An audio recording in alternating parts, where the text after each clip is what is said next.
Here we go. And there we go as we go live. As you said, yeah.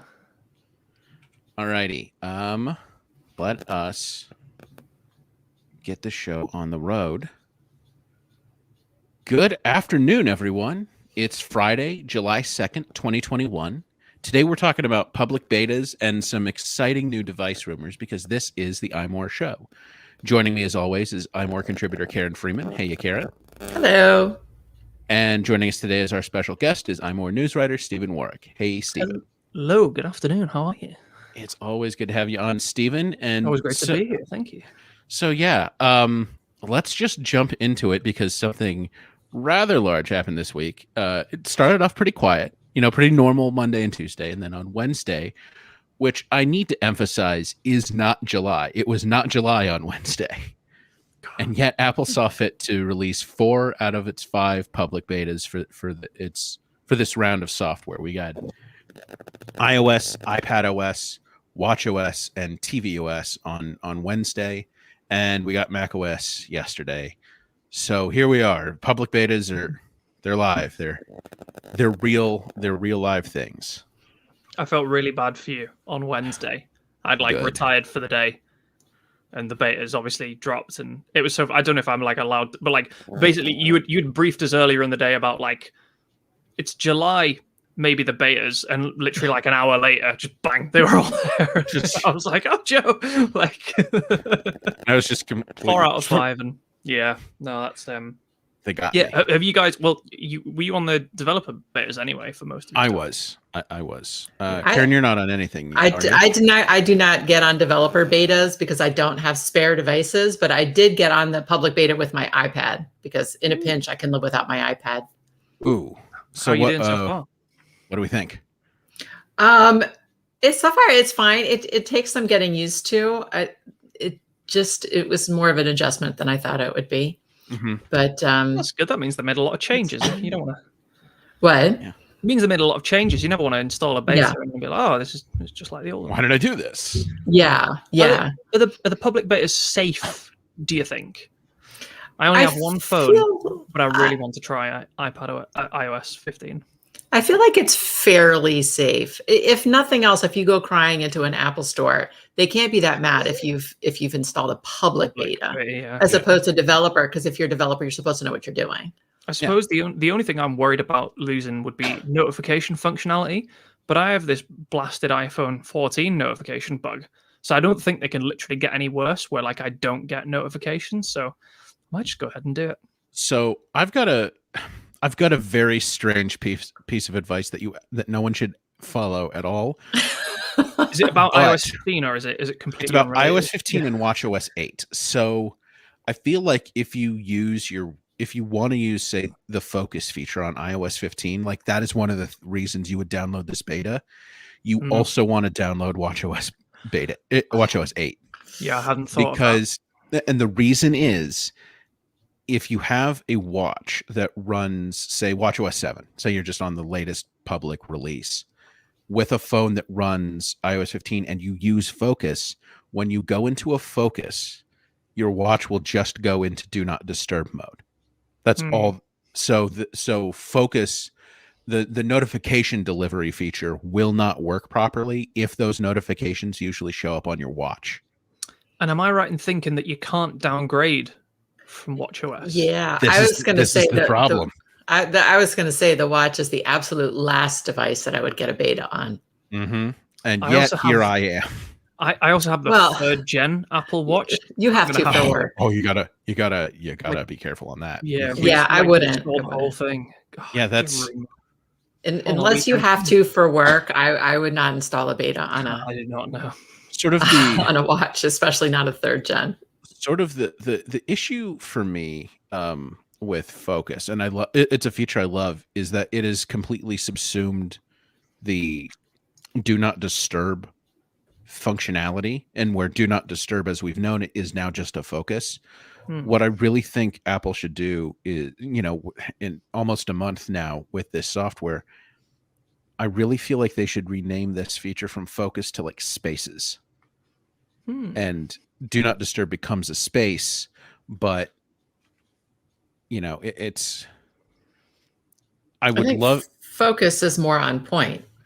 Focus is more on point for this first iteration, what they're trying to do. But I wonder if, like, setting up notifications. So this is the thing that gets me is setting up I have focuses that aren't at all like work related or things where I need to actually theoretically be focusing on. What I've done is make like a space. So like I have on my iPad, I've got, I think I've described this before. I have like almost a recreation focus where it's got like my TV widgets and some entertainment apps, but I don't necessarily need to have all my notifications off for that. You know, I don't need to restrict who can contact me when I'm in that focus, especially on iPhone. On iPad, maybe I want that. We need a whole new word for that. Yeah. That's why I think Spaces is more of an inclusive thing. So you can set, you know, allow all contacts, allow all apps if that's what you want to do. Like normal contact stuff, normal. Yeah. So it's almost like setting a scene. It's almost like setting a scene in HomeKit. Yeah, no, except just restricted to your device instead of the lights in your house or your alarms or things like that. But yeah, so, Joe, just to clarify, Focus does work if you still have a watch on WatchOS 7, but your phone just defaults to Do Not Disturb. No, your phone can do the focus. Your watch defaults to Do Not Disturb, but it doesn't like break it, so your phone would still. Correct. So I don't wear my watch all the time. I don't have it on now, for instance. I only wear it when I'm. Really when I'm exercising, to be honest, which is a lot. But so maybe I'll do it anyway and just keep my watch on WatchOS 7. Because when I'm in the gym, I want it on. Well, why don't you wear it all day, Stephen? Don't you want to fill those? You can't fill the blue ring if you don't wear it all day. I know, but do you know what it is? When I have my watch on, and then like if I'm just at work, I've got my watch on, and I've got my phone right next to me. And I get quite a lot of I get a lot of Twitter notifications and different feeds and news things. Well, you can turn it. I know. You can turn all those notifications off. You can create a focus. Yeah, exactly. Only that the essentials in. Yeah, but I mean, you could literally just turn off all notifications on your watch. This is also true. I know, but then I'd have to like switch them back. So at the minute anyway, I'd have to switch them back on when I do want them if I'm out and about walking. And so, yeah. I'll see. I might just do it for the culture. I feel like the younger generation is just not like used to wearing a watch, so it feels awkward to wear it all day. I think I'm lazy, to be quite honest with you. I think that's. Well, but if you put it on and off to work out, it's no more times to put it on and off just once a day. Yeah. No, this is true. So, Karen, now that you have this iPad OS beta on an iPad, what model of iPad is this? It's like 2 generations past the 11-inch iPad Pro.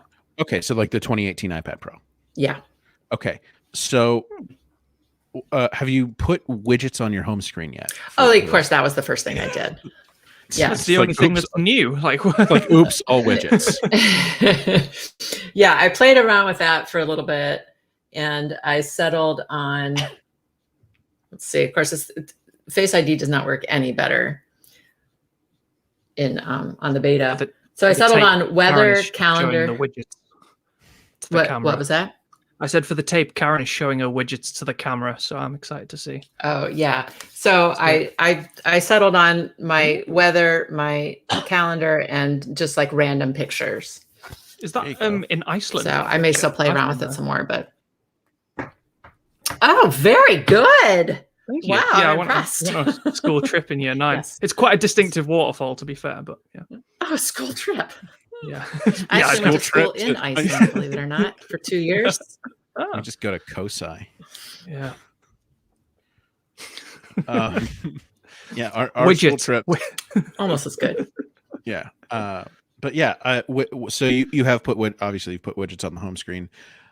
For me, that really is still just like a finally, you know? Yeah. So good. And yeah. So what I've done on my primary iPad, because I have multiple iPads. What I've done on my primary iPad is I've just set up a bunch of different screens that are mostly widgets, because now that we have App Library on the iPad, I don't have a bunch of folders taking up space on my dock. So I put just the apps I want into my dock.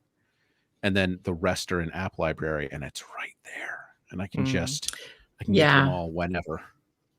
I definitely have not settled on a home screen setup. I might play around with that and just like keep it real clean and just do like big widgets and nothing else.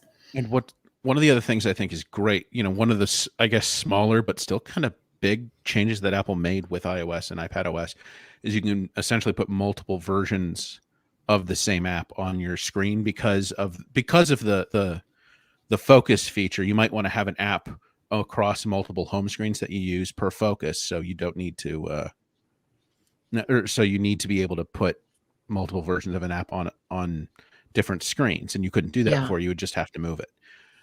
So and I noticed there's a lot of different options for each app too. So there might be like 6 or 7 or 8 different widgets for each app. So it just gives you a lot of customization. Some of them are really big as well, aren't they? Are they like iPad sized? So I haven't noticed what one you've that got big. here. So what you've got here is there with the iPad, there's now an extra large.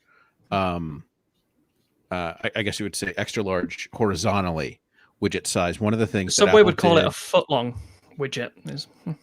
Okay, that's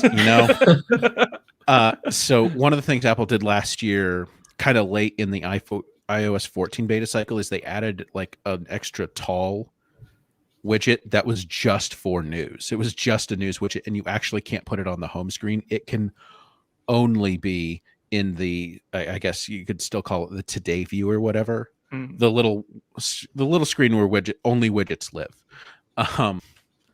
and that for some reason is still present here. I guess because the Today view is still technically present. Like that sidebar, you can't put it as a sidebar onto the home screen anymore on iPad, but it's still there. Swipe to it. So you can put that one. But this extra long, or this extra large vertical one, I think it's Files and TV currently have it out of Apple's apps, and then obviously developers will be able to implement it on their own widgets. So it is, how long is this? If you're thinking of the small widgets on iPad, just like the one little square, it is 4 of those. It's 4 by 2 essentially. It's 4 of those long and 2 of those tall. So what you can do is if you wanted to have just one half of a screen just covered in large widgets, you could have one large widget next to one extra large widget, which is actually what I have here. Yeah, show us. And Dalva in the comments asked if I notice any difference in the Safari performance in iPadOS. Oh, that looks cool. I have become the iPad. Wow. So I have not noticed any difference in Safari performance. Have you, Joe? So I wasn't looking specifically for it, but nothing jumped out at me. Performance, no. I'm one of the people that actually quite likes the design. I do agree with some people, especially on the iPad, that say it's a little too easy to accidentally close tabs because they get so small, and then the cursor immediately jumps to the X. I notice I'm a little more careful about it, about clicking around on tabs. So if Apple could just do anything about that. Now, I do like that the reload button has been brought back to the address bar, to the navigation bar. Key. I love tab groups, and I love being able to separate things into tab groups, and that tab groups sync across my devices. So I don't have to, worry about, like, do I have all of this on this device, like on my Mac versus my iPad? Well, obviously I'm not using it on my Mac yet, but I love tab groups, and you can have them for any purpose. I just have one that I call reference, that is just just Apple's preview sites, for the wait, there's a little static. I don't think it's me. Sorry. 1 second. I don't hear it, which means it might be me. Oh. But it's just reference, and it's just Apple's preview sites for the new software. So I can just jump to those whenever I need to across my devices. I love that it's on iPhone and iPad. That's helpful. And Mac. You can never have too many tabs. That's the. Well, yeah, and I think that's what Apple's trying to fight. I mean, I think one of the reasons that it seems like they haven't put a lot of consideration into tabs being too small is 1 second. Karen, can you try unplugging and plugging your stuff back in again? Okay. I try my microphone too. Yeah. Oh. And we've lost Karen momentarily. We've also lost the static, so that might confirm that it was her. Yeah, that's probably it. We'll just keep going until she comes back. Yeah, I was talking about Safari, right? Yeah, and tab groups. Tab groups. So I think those are great. One of the things I like about actually being in a tab group is you've got on the upper left, you've got the name of the group, and you can click it and you can just jump to the other groups from there instead of having to open up the sidebar and click there. Okay. I would love to see that. Just maybe it's just called tab groups. There she is. Maybe it's just called tab groups and it's in the but it's like up there in sort of what do they call it? They call it the general sort of tab area. That isn't a group. It's like in the sidebar, it's that and then private and then your tab groups. I would love it if that menu was just up there and I could click it. That's cool. I have an iPad. I might just chuck the iPad OS beta on my. Yeah, I have the 10.5 inch Pro.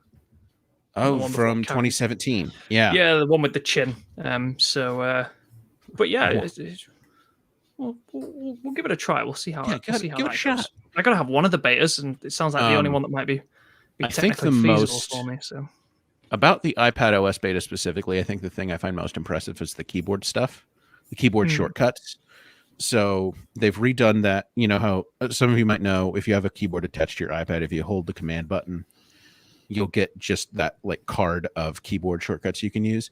And now it sort of pops up from the bottom, and there's almost like almost like the iPad OS version of a menu bar, like a Mac menu bar, and it subdivides the type of shortcut that you can use. Like is this a shortcut for the view? Is it a shortcut for something you can do in the window? That sort of thing. Nice. And you can scroll through them. But that's convenient. But even more convenient, Karen, I think, are the new global shortcuts. And this is almost literally global because you get these by holding the globe button. So now if you have a keyboard that has like a globe button or a globe button equivalent, you hold that button. So like on the Magic Keyboard, you hold the globe button and you get a different menu, and it's full of globally accessible shortcuts. So Globe S. So if you hold Globe S, you invoke Siri on your iPad. You can also control the multitasking views from using the globe button, and a combination of globe, like globe option, globe control, globe option arrow, shift globe arrow. It's a lot to remember. It is a lot to remember, but again, this is it pops up its own menu, so you can just literally see them if you need to. But once you get used to them, and for a lot of iPad Power users, I mean, this sort of thing is exactly what we've been waiting for in terms of multitasking. Yeah, it's good as well because the multitasking previously on iPad really stinks. Like trying to you've got like not multitask, right? Like split view and stuff like that. Like you'd have like one app and you'd like try and put another one. It's like it's like every time trying to remember like how on earth do I get the multitasking thing up and like drag it in and like move it was always just like such a hassle and like never seemed to be like consistent. Like you do the same thing every time and kind of something different would happen every time you tried to open two apps side by side. So yeah, more of that sounds the most good. Practical thing up till now has been to have almost any app that you would think to multitask with in your dock. And then you just have one app you want to use side by side up, and then you bring up your dock, and then you drag the other one into multitasking. Yeah. And now you don't have to do that because I think it finally does what a lot of us have been hoping it to do, in that when you activate the multitasking thing, like go into side view, it slides your current window out of the way, and you can pick any app anywhere on your system, whether it's from your dock or your app library or another app page. And it's just good. It's just so much better. Very nice. Yeah. Karen, do you use multitasking on your iPad a lot?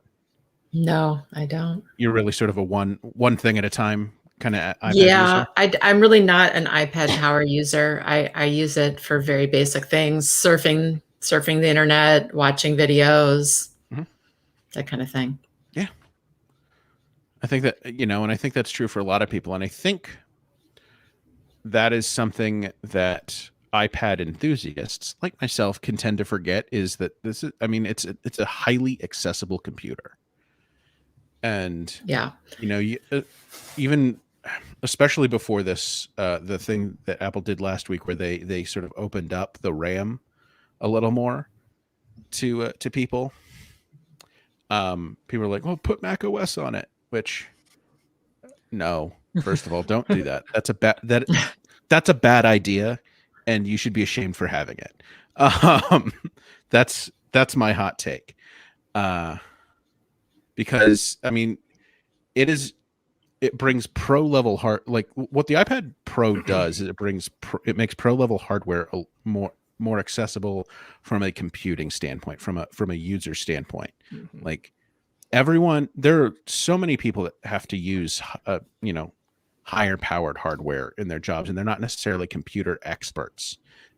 People like photographers and videographers and other sorts of creative professionals. They have all these tricks, that they've developed over years of using, say, their Mac to get around, system irritations and limitations and things like that. I think, and limitations of accessibility. And I think things like the iPad, especially thinking of younger generations of these people coming into these fields, from college and even just on their own, they have a system with the power of, say, a MacBook Pro. They do of the lower end MacBook Pro. This is like the new iPad Pro is just as powerful as that.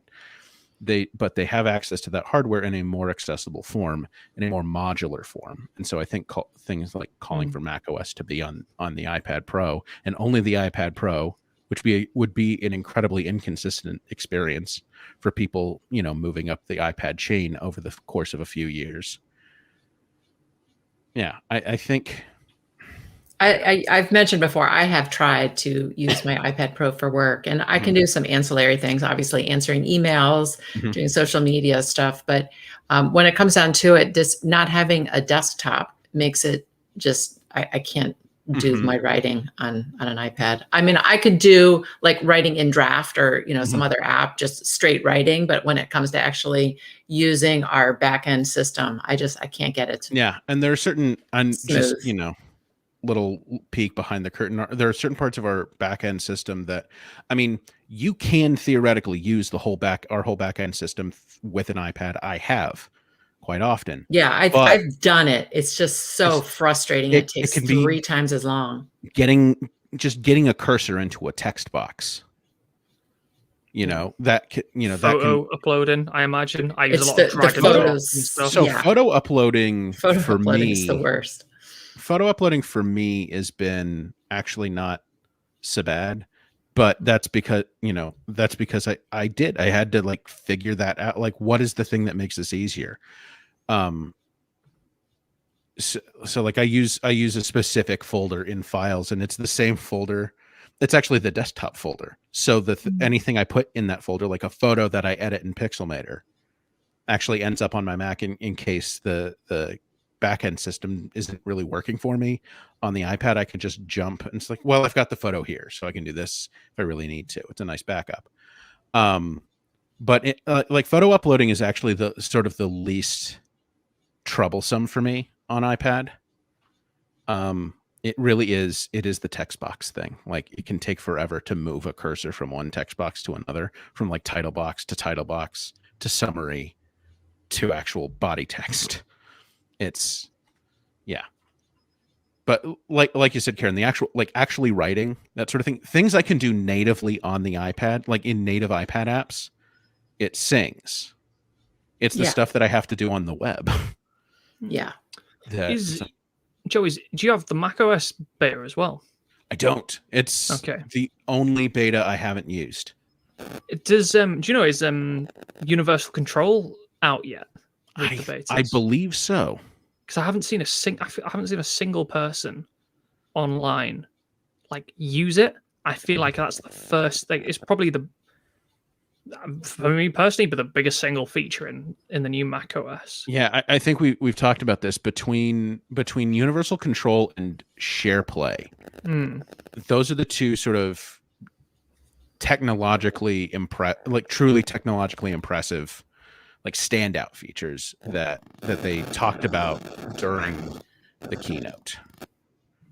Yeah, and I feel like I said, Universal Control is so impressive. Like, it was such like a wow moment in the keynote. But if it was, maybe I'll just check. I was going to say, but if it was in there, I feel like I would have seen reams of videos of people using it or trying to use it or not using it if it was already there. So, because I was going to ask if you would use it. I thought I saw it in a video somewhere. Maybe I'm just thinking of the keynote, but I don't remember where. Yeah. Yeah, my iPad is just sitting here, and I just want to move my Mac's cursor over to the iPad just because I can, but I can't yet because I don't have Monterey. But yeah, I do think that's going to be the big feature. Yeah, Universal Control is not in the betas currently. Oh, it's not. Okay, I must have just seen it in the keynote then. That is unfortunate. Could be a while. Yeah, but that's to be expected. There's plenty of betas. You get some features, not all the features. It's exciting. It's kind of exciting because, like, one of the things about Universal Control is I don't think there's an actual setup process. It literally just happens. It just kind of happens. Magic. It uses. I was wondering, like, okay, so if you've ever used Sidecar on your iPad, like with your iPad with your Mac, and it basically turns your iPad into a Mac monitor, or even if you've used a secondary monitor on your Mac, the way you got to set it up is you got to go into system preferences, and then you got to go to displays, and then you have to pick the display's orientation and its position relative to your main screen, and you don't have to do that with Sidecar. Like, if your Mac detects that an iPad or another Mac is near, and if I move my cursor to the edge, like the right edge of my display, because my iPad is to the right of me, it will just, like, I think this little sort of translucent bar kind of slides up, and it starts sliding over on the Mac, and it'll just kind of intuit, I guess using machine learning, like, okay, so we think so an iPad is near, and he's moving his cursor all the way to the right, so maybe the iPad is on the right, and then. Do you think they'll have to be on the same Apple ID though? Because it seems like that could be a security issue. A bunch of people working elbow to elbow in a coffee shop in Starbucks. Go around. You can send one cursor around. Whose cursor's this on my iPad? Because I was like, do you think you could move your cursor from like a Mac to an iPad? Say, like Joe, so like out the right of your Mac onto your iPad, and pick your iPad up and put it on the left of your Mac. And move it all the way back around. Do you think it would know, or do you think it would? Ooh, I have some doubt about that. Yeah, we'll test that when it happens. Which, I mean, we could be waiting a while, but that's because I was thinking when you said about the back end and desktop, and I was like, well, once you have Universal Control, if you're working with something on an iPad, and just drag it across, and you don't even need to. Yeah. Yes, that's true. Like, you don't even need to worry about it. I would be excited. I'm really excited to see what people do with that, because I think that's one of those features where you're like, oh my word, what did Craig just do in that keynote? And then, apart from the example that he used, which was he dragged a photo from an editor into like a presentation on his iPad, right? That was what he was doing, or vice versa, from the iPad back to the Mac. I think it's one of those things where it's like, Joe, what would you use Universal Control for? If you had to stop and think, like, I don't know if there's any like immediate use case that kind of comes to mind. So I'm really excited to see what people do with that, because I think it's one of those things that probably, like, the possibilities are endless in terms of what you'll be able to kind of do with it in terms of moving files and assets. And Yeah, it's yeah, because Karen, like we were talking about, it is, it is more difficult to work in our CMS on an iPad than it is on, say, a Mac. And so, but I find that photo editing is just a better experience overall on an iPad. Especially with some of the apps that have come out in the last few years. Like Pixelmator Photo is my photo editor of choice on the iPad. And so I can make my edits I can use the two best tools for the job without having to make one subservient to the other. Like you could take a screenshot on Mac OS, sling it across to your iPad, use the Apple Pencil to annotate the screenshot, and then just move it back to your Mac with notes in tow. Without having to activate Sidecar. We should make a list of things we want to try. Yeah. So that the Inception thing, the coffee shop flash mob of cursors that we want to try. So what I'm not certain of is like how far, like here's what I want to know is can I daisy chain like one Mac cursor, like if this is my primary Mac and then I have an iPad and then I have a MacBook over here, like further right of the iPad, can I daisy how chain far can it go? Can I daisy chain the cursor from this Mac through the iPad down to the next Mac? I think you can, because does it not work with up to 2 Macs? Is that? Yeah, but the sort of way I feel like it was demonstrated during the keynote is they had like an iPad on the right and a MacBook on the left and the iMac in the middle, and he was just kind of going like this all the way. I think I know that the Mac is the source, so you must go Mac to iPad and then presumably back to Mac, but you can't start universal control on the Mac because there's a Mac OS feature. So you couldn't start, say you start your day working on your iPad, you got your cursor there. You couldn't then jump across to your iMac. So you have to start on the Mac part of the chain and then go through the iPad through the. But yeah, no, I'm looking at it. I'm looking at it now. He had iMac, MacBook, iPad. The iMac was on the far left.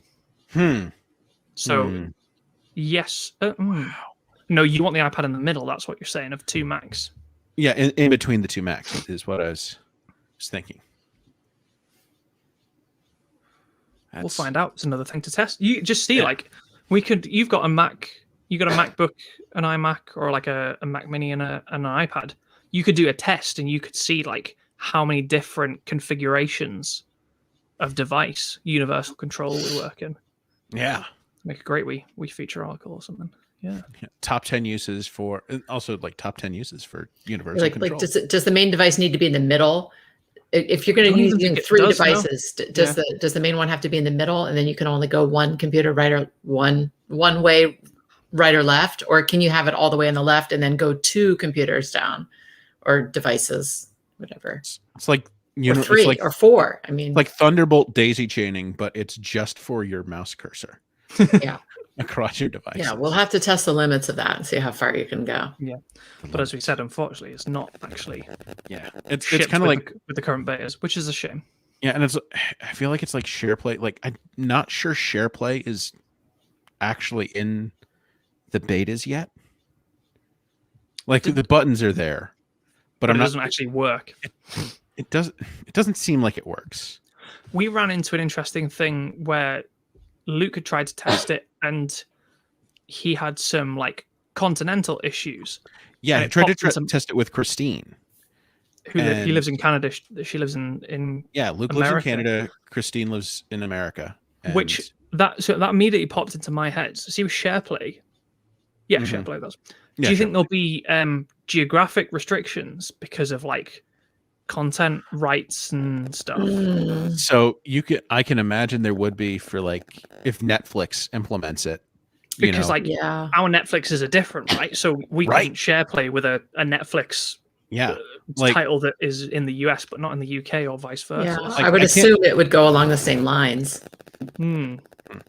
I can't imagine it's a problem for things like Apple TV Plus. I don't know that there are rights issues there, but even for like, I think probably Apple Music, there might be. Possibly, yeah. But for any third-party services, like I'm not sure. I'm not sure it's as egregious as Netflix, but I feel like Disney Plus doesn't have the same content necessarily everywhere. Like the originals, yeah, Like you'll get the Mandalorian everywhere, but well, it's just going to work more smoothly on everything that's Apple first party, right? Yeah.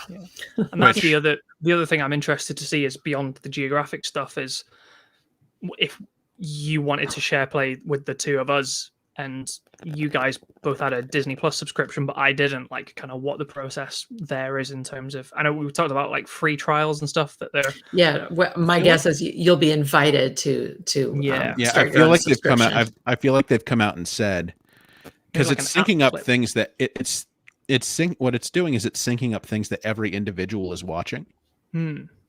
So it's not like a shared stream so much as it's. Yeah, nobody's going to get anything for free. Yeah, it's the singular control over multiple streams. Yeah, interesting. But again, not in the betas, which shame. Two of the biggest features probably is lots of things to test in the future. But yeah, these public betas, they dropped much sooner than I expected them to. Well, sooner than literally Apple said they would, which I think was the technically by a day for 4 of them. Yeah. They were fine with macOS, but macOS launched in July. But yeah, that got me. That got me a little bit. Had a little bit of like blue screen here on Wednesday. Like, really? Were you beach balling for a couple of minutes? Just a little bit. My eyes just got rainbow and Matrix. Yeah. I see. Yeah, it turns out the Matrix when it comes to Apple is really it's just a bunch of, it's not so much like raining code. It's those iCloud authentication errors just falling all across your face. In any case, also worth noting that if you are on the developer beta cycle, Apple also issued an updated version of iOS and iPadOS 15 betas 2. So if you were already on the second beta for either of those or both of them, you can update to the more recent build of that over the air. Yeah. This is not one of those situations where it's like only people who haven't already updated can update to this. No, and you know what? It's better. Like it performed like it's a better version of this beta. My iMessage works on my iPad again. I could not authenticate iMessage on my iPad for a while. It was not great. So yeah. Moving on from news to less news, more rumors. Because it's that season, it's almost it's kind of a news drought a little bit. 3-month doldrum from WWDC through to the September iPhone event. It all gets exciting, and then suddenly it's just very quiet. And let's see here. We've got a lot this week, or a couple things this week about dummy units, of all things, like iPhone 13 dummy units. Yeah, they must have just gone out everywhere. Yeah, they're showing up. And surprise, they look like we have thought they would look, which pretty is much like the iPhone 12. Yeah.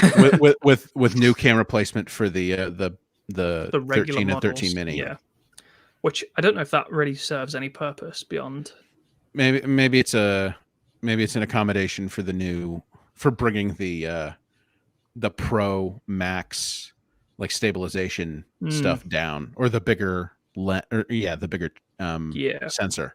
And I think the bump is like the camera bump itself is ever so slightly bigger. Which I remember when they first introduced the camera bump. I worked at Apple at the time, and I remember folk would come into the App Store, and it would really kind of rile them up because obviously the phones in the store didn't have cases on them. So you just put the case on the table, and the phone would be at like a 30-degree angle because the bump would kind of hold it off the flat in one corner. Obviously, it works very well with a case, but is the bump just going to keep getting bigger and bigger, or is it, or will the bump kind of become the new notch, and eventually Apple will be like the next big thing? We'll be trying to get rid of the bump. Is that the thing? I mean, the thing is, for a camera to be decent, it has to have some dimension. So there's always this fight between, do we make the camera a little bit better, or do we make the phone a little bit flatter? I mean, yeah, Karen, you're exactly right.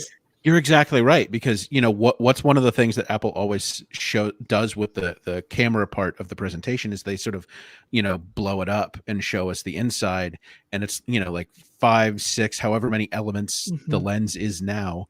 Those elements are stacked, vertically and horizontally, really have no meaning when the camera can point in any direction, but they're just stacked one on top of each other, on top of each other, sort of perpendicular to the body of the phone, so they point out of the phone. Yeah, and I wonder if periscope lenses would help fix that a little bit, because that would, I think, a little bit, right? So what you mean, like where you'd press a button and it would extend out or something? No, like the lens inside is like a submarine kind of periscope. So it goes down into the phone. Yeah, exactly. Oh, so I don't know if it, because for the light to go in, I don't know that it can curve that much. I don't know. You'd use kind of mirrors and stuff to. So what that would hopefully. Yeah. I think what you'd probably end up with there, Stephen, is you'd still have a camera bump. It's just that everything is, and honestly, I'd kind of like to see this. So you'd have the camera bump still be, there's my phone, that still be like this size or however big this one is, but it's just taken up by one sensor, one lens, and then inside of this size of camera bump or whatever, it moves like that much to accommodate those 3 sort of focal lengths, and now things in between with a physical zoom instead of digital. And so a bigger sensor would allow more light. You get better pictures. Like moving to a single sensor with some kind of periscoping lens would actually, I think, be in the long run better. But one of the problems with a periscope lens, even if they did nothing of what I just suggested, is it introduces mechanical complexity that I'm not sure Apple wants in there. The more moving parts you have in a thing, the easier it is to break. Yeah. But yeah, the dummy units basically reveal, as you said, that nothing has changed. It's apart from this diagonal. Which, good, mostly. Yeah, I quite like the design. Yeah, I'm okay if they stick with this for a while. Probably the best looking iPhone, I think, in a few years. I wouldn't mind some new colors, that would be, but... Best looking iPhone since the iPhone 5. I was never a fan of the 6 style design with the rounded edges and things like that. The jet black 6, 7. That was nice. Jet Black 7 was good. I think it was the 7, the fingerprint magnet. Yeah, the piano key phone, I think is. Yeah, it was pretty. 10 was nice as well. Yeah, but I was never a fan of the rounded edges, so I was glad to see those go. Yeah, that doesn't bother me. I don't have strong feelings about the edges. I think I did, just because I so deeply loved the iPhone 4 design. Yeah, and that was sort of the first flat edged iPhone, and I loved it so much. And then it got, they say refined with the iPhone 5, and the 5 and 5S were good looking phones, but especially the 5, because you still had a black phone. That was the last year before they introduced space gray into the Fold. Yeah, and but I always liked sort of the silver band versus like the black, especially the black version instead of the white version of the iPhone 4. I liked the separation of parts there. Gave it a more classic look. Yeah. God, the 5 was a nightmare as well, wasn't it? With the anodizing on the back. Like you would literally just put it in a case, take it out, and it was like just bits of black coming away and exposing the aluminium underneath. Yeah. It was, and that was pretty bad. And the other one we just talked about, the jet black iPhone 7, but that one scratched up real easy. Yeah, but yeah, I think as we always say iPhone 13, so that people can actually find our articles on the internet. But really, it's going to be a 12S. Yeah, and upgrade, which you expect. And given that poll last week, where it was like 74% of people didn't want their next iPhone to be iPhone 13. Yeah, apparently this is a real thing. Like, I didn't know, but I don't know how many people are actually, because there is a real phobia of the number 13, right? And but it's only in certain cultures, though. In China, 13 is lucky and 14 is unlucky. And that's a billion people. I don't know if some people are just superstitious or just don't like the the prospect. But yeah, but apparently quite a lot of people would not like the iPhone to be the next. Either this year or next year's iPhone to be the 13. Any iPhone ever. Next year will be the 15th year anniversary of the iPhone. So that could be like they did with the 8 and the 10. They released the 8 and then the 10 was the one more thing because it was like 10 years of iPhone right, in 2017. So they wouldn't have much better excuse than next year to be like, it's the 15th anniversary. Right, so right. Just call it something random this year. The iPhone XV. Yeah. Oh, God. Yeah.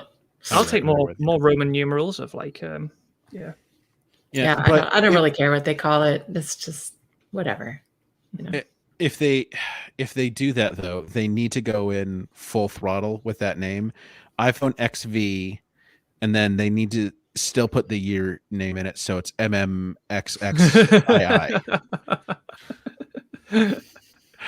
No. Just go, or just iPhone MMXXII instead of going with 15. That's this next year will be the year they just switch to year numbers, but they do it with Roman numerals. I'd be there for that. For the software as well, just to keep it extra kind of confusing. Oh, Karen, technically it's the iPhone 2022. Yeah, it's just you have to write it in this very complicated way, and we'll enforce that on the site. You wonder if they just drop it and one day it would just be iPhone. Which please, Apple. It's like, do it. I dare you, Apple. I dare you. Do you think we could reverse psychology an entire company into doing that? No, Apple, definitely don't don't drop the numbers. Yeah. Just stick with 13 like every year. That's fine. Yeah, see, Steven, you bring that up. They didn't skip iOS 13 and look what happened. But even if they drop the numbers, we still have to call it something. So we're still going to be calling it the iPhone 2021 generation or 2022. Right. We'll have to probably go by years. Imagine if Apple just bit the bullet and were like, iPhone 13, like, we do not care, and it was like the worst iPhone, it was a disaster, like it on purpose started exploding and like battery fires and like it scared children, it barked at dogs. Yeah, you know what? But no, actually, on that note, Dalva in the chat brings up a good point. There is a rumor of like an orangish color, and this will be coming out September, October. This was it'll be the iPhone 13. It'll be an orange. It's the Halloween phone. It'll come out on Friday the 13th. Oh my God! Is there a Friday the 13th? Come on, September the 13th. Yeah. Do we have to? No, there's not. There's not a Friday the 13th in September or October or November. No, but there were. You're right. There were rumors of like an orange color, like a bronze. I think which the renders that went with that. Are absolutely spectacular. That's really. I actually wouldn't be surprised if we saw an actual like straight up orange like iPhone 12. Maybe bronze will be on the Pro, like Pacific Blue was for the Pros last year, but it could be bronze on the iPhone 13 Pro and Pro Max, and it can be actual orange, like iMac orange. Maybe iMac. Maybe just all the iMac colors. So get us that yellow, that vibrant yellow iPhone too. Give me the iMore phone. I do miss the days when you could match. You could have like a rose gold iPhone, iPad, MacBook, Apple Watch. Like they've definitely. And it's cool. More colors the better. But I imagine some people were like, I wish like I bought this orange Mac. Like, could I please have the iPhone to match? Kind of like you said, it's. Yeah. So. Yeah. Wow. So yeah, iPhone 12 or iPhone 13, 13 mini, 13 Pro, and 13 Pro Max. That's what it looks like we're still looking at this year, even though there have been reports that Apple has now ceased production of the iPhone 12 mini. Yep. Because of low sales. Which, well, I think enough. we all thought that was going to we thought that was going to happen a while ago, right? There were reports of that happening. Yeah, like Apple was kind of winding it up. And then I think the most recent report was that Apple had kind of stopped Apple had planned to stop early and then ended up stopping even earlier than it thought it had planned to because it has really dried up. So, but they are still going for it this year, apparently. One of the things worth mentioning with that, though, is this is not like Apple's not going to sell you an iPhone 12 mini if you really want one. They have what they've determined is they have enough stock that they think they'll be able to sell until they plan to discontinue it. It's like the HomePod, just boxes and boxes sat in warehouses gathering dust. I bought a HomePod a month ago. It was made in 2018. It was literally it was like the first run of HomePods from when they were released. It was pretty bizarre. Next year they're saying that the iPhone, like the mini iPhone, is done in favor of two 6.1 inch devices and two 6.7 inch devices. Yeah. Because right now there are two 6.1 inch devices, but both of them occupy just the exact middle of the range lineup. But it'll be but now it'll be 6.1, 6.7, 6.1, 6.7. Which I hate it. One thing I noticed about the one thing I noticed about the dummies for the iPhone 13 is it looks like the iPhone 13 and the iPhone 13 Pro are not exactly the same size like the 12s were, like the 12 and the 12 Pro were. Maybe that's just my imagination or the way that they're seated in the pictures, but it looks like one's slightly taller and thinner. So actually, Karen, you know what? I'm looking at this and I think this might come down to the fact that they're like dummies and this is a camera angle thing. But so I don't think the bottoms of these phones are, parallel to one another. The Pro looks slightly taller and thinner to me. Might be the color, the optical illusion. It could be an optical illusion, and they're not lined up perfectly. It's true, but it just looks slightly. It could totally just be the color because there's a contrasting color around the edge of the Pro, whereas the dummy unit that they're showing for the 13 does not. So that can change how it looks, but we'll find out soon enough. Yeah, it's freaking July. A little more than 2 months from now, like 2.5 months from now, we should probably know. Yeah. And as you said, it's sort of a dry spell where, I mean, we wouldn't really expect anything anyway. And then Mark Gurman has come out and said that Apple is not doing anything until the iPhone.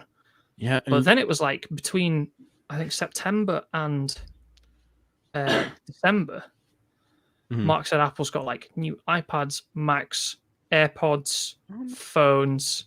What else does Apple make? Watches. Well, don't forget the 22 watch bands that Apple released this week. Throw a little color into everybody's life. Yeah. So there is one more rumor I want to tackle because this is a personal favorite of mine. Apple finally is said to be working on larger iPads. There's been clamor for that since the very beginning of the iPad. People wanted these gigantic iPads. A lunch tray iPad. There's a reason I named this episode Lunch Tray iPad, and it's so evidently, and this is according to a little scooplet by, again, Mark Gurman, Apple is currently experimenting with 14 to 16 inch iPad Pros. Yes. Finally. Which is wild when you think about it. It's extremely wild, and I'm very here for it. It kind of goes along with the universal control, because then your iPad is truly a second monitor. I mean, really, especially if you like most people do, you use a MacBook. You have an iPad that's bigger than your like 13 inch or 14 inch MacBook whatever you have by then. In that situation, I could really see it. Especially for people like artists, like graphic artists. Yeah. The bigger canvas you have, the better. Yeah. Although I can't see taking an iPad that size on an airplane or even like over to the couch or to read in bed. It just would be no, that is I feel like that is a work device. Yeah. I mean, it sort of makes it more of a niche product than it already is.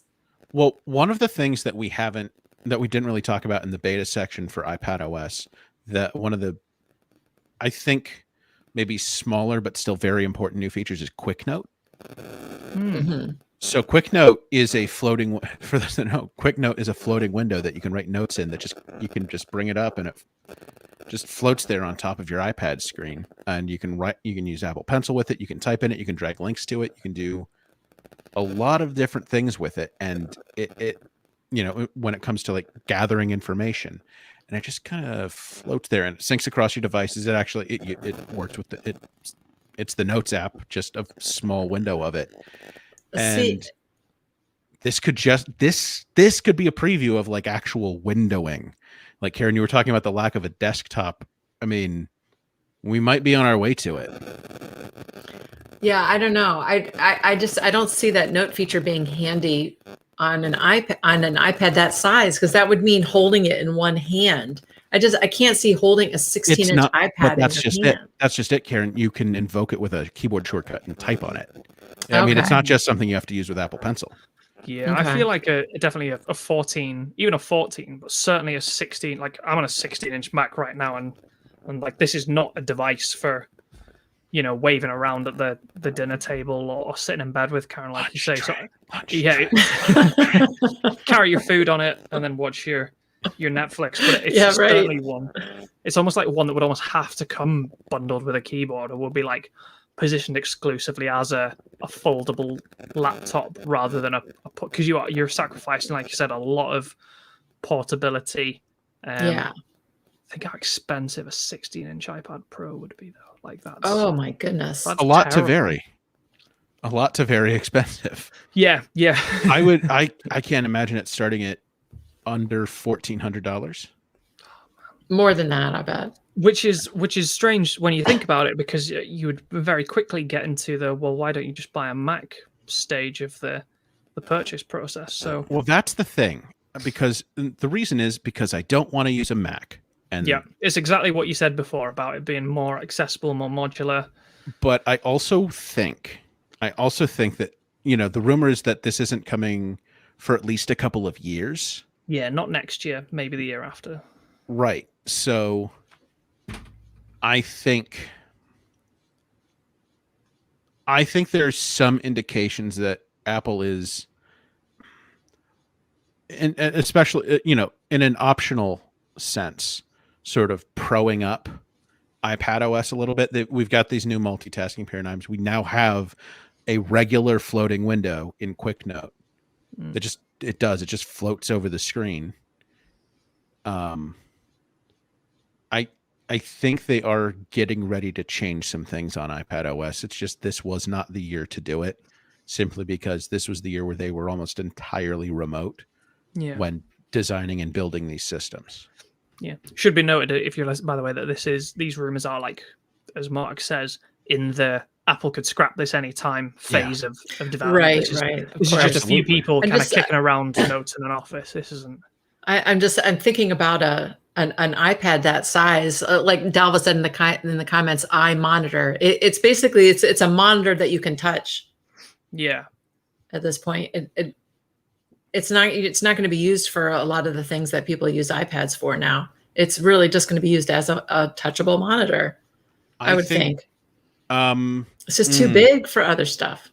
No, it's too big for I think it might be too big for the current way we use iPad. A lot of people use iPads, but remember that the iPad Pro is, I mean, as much as I talk about accessibility, and it is more accessible, it isn't meant for most people who use an iPad Pro. Most people who use an iPad. It's meant for, people who want to do, who need the most power they can out of an iPad. And that isn't most people. Most people are good with an iPad or an iPad Air. Mm-hmm.